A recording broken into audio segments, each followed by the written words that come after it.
90% लोकांच्या घरामध्ये हा वास्तुदोष तुम्हाला नक्की दिसून येईल. कोणते कोणते वास्तुदोष आहेत चला बघूया. नळ टपकणे, त्यानंतर खूप सारे चार्जर्स, इलेक्ट्रॉनिक वेस्ट जमा करून ठेवणे. प्रत्येक घरामध्ये हे थोड्याफार प्रमाणात तुम्हाला दिसेलच. आज आपण बघणार आहोत की जास्तीत जास्त चांगल्या रीतीने बिना डिमॉलिश केल्या, बिना काहीही खर्च केल्या, बिना तुमचा प्लॅनसुद्धा बघितल्या मी तुम्हाला काही अशा टिप्स सांगणार आहेत ज्या तुम्हाला तुमच्या घरामध्ये वास्तुदोष निर्माण करतात आणि इमिजिएटली चेंज करायला हव्या. चला तर सुरुवात करूया. सगळ्यात आधी आहे घरामधलं देवघर. देवघर जे आहे ना त्याच्यामध्ये तुटलेल्या मूर्ती, फाटलेले फोटोज, फ्रेम तुटलेले फोटोज असे सगळे आपण खूप जमा करून ठेवतो आणि मग त्यामुळे होतं काय, देवघर पूर्ण गच्च भरलेलं आणि कोणत्या देवाला नमस्कार करू तेच आपल्याला कळत नाही.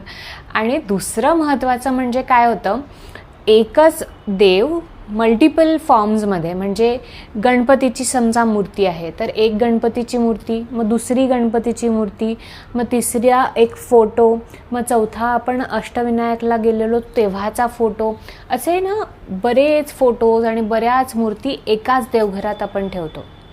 असं करू नका. हा एक मोठा वास्तुदोष निर्माण होतो.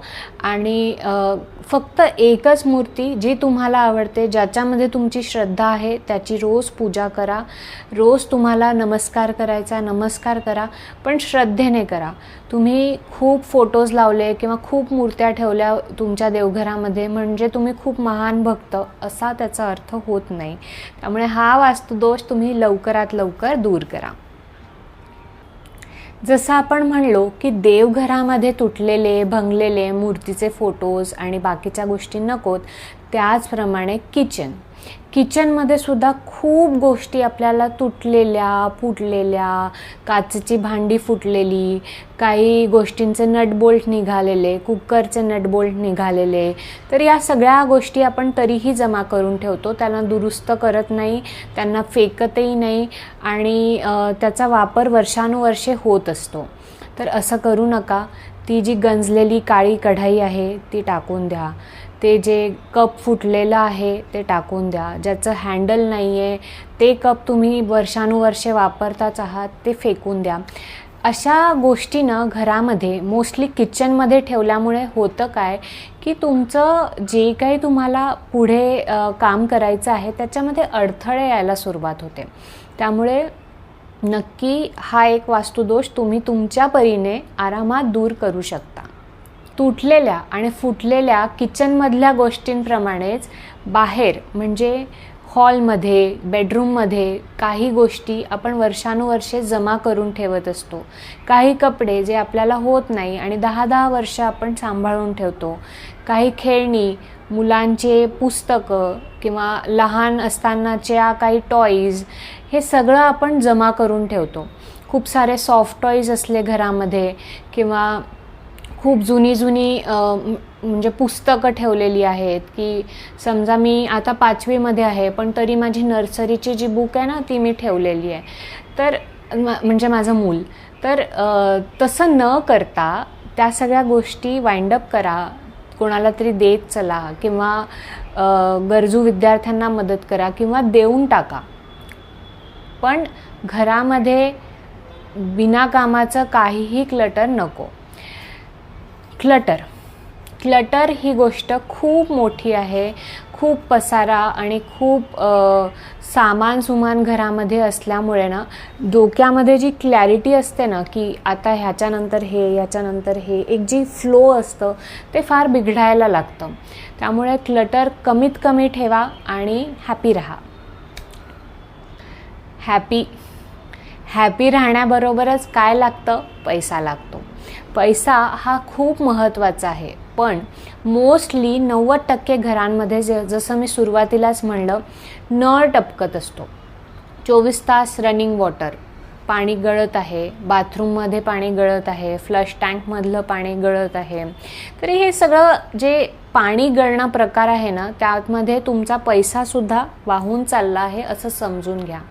कसं, कारण की तुम्ही जेव्हा नळ चालू ठेवता, नळ हे कशाचं सिम्बॉल आहे की पाण्याचं. पाणी त्याच्यामधून वाहून चाललं आहे, म्हणजे तुमचा पैसा जो आहे तो पाण्यासारखा वाहून चालला आहे हे समजून घ्या. त्यामुळे तुमच्या घराची जी नळं, जे फ्लश टँक्स खराब झालेले आहेत ते इमिजिएटली ठीक करून घ्या. घरामध्ये वाळवी लागलेली असेल किंवा घरामध्ये खूप ठिकाणी ओलसरपणा जाणवत असेल तर पावसाळ्यामध्ये बऱ्याच ठिकाणी जाणवतो ओलसरपणा, काही त्याच्यामध्ये वादच नाही आहे.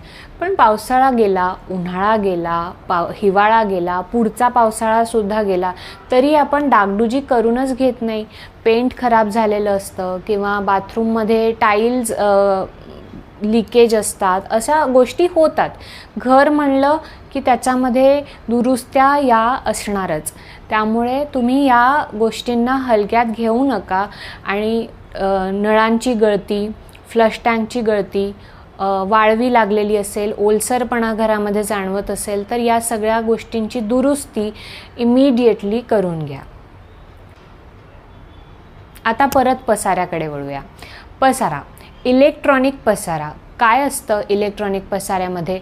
आपले जुने झालेले चार्जर, जे मोबाईल आपण वापरत नाही ते, टी व्हीचे रिमोट, जुनी टी व्ही, जुने पंखे, त्यानंतर जुनं झालेलं मिक्सर, जुनं झालेली जी टोस्टरची मशीन आहे ती, हेडफोन्स आणि गॅजेट्स म्हणून जेवढ्या काही गोष्टी तुम्हाला दिसतात ज्या आपण इमोशनली अटॅच आहोत किंवा माझं पहिलं होतं, माझं पहिलं मोबाईल, माझा पहिला टी व्ही म्हणून मी जपून ठेवलेल्या गोष्टी आहेत, त्या घरातून काढून टाका. तुम्ही या गोष्टी कुठे ठेवता हो? एखाद्या ड्रॉवरमध्ये ठेवता किंवा मग माळ्यावर ठेवता किंवा मग बेडच्या जे कंपार्टमेंट्स असतात, बेडमध्ये स्टोरेज असतं त्याच्यामध्ये ठेवतात. आणि तुम्हाला आठवण तरी राहते का की या गोष्टी आपल्याकडे आहेत? नाही राहत. मी माझ्यावरून सांगते, आपल्याला आठवण नाही राहत आणि वर्षानुवर्षे त्या गोष्टी तशाच पडून राहतात, कधीही कामाला येत नाही.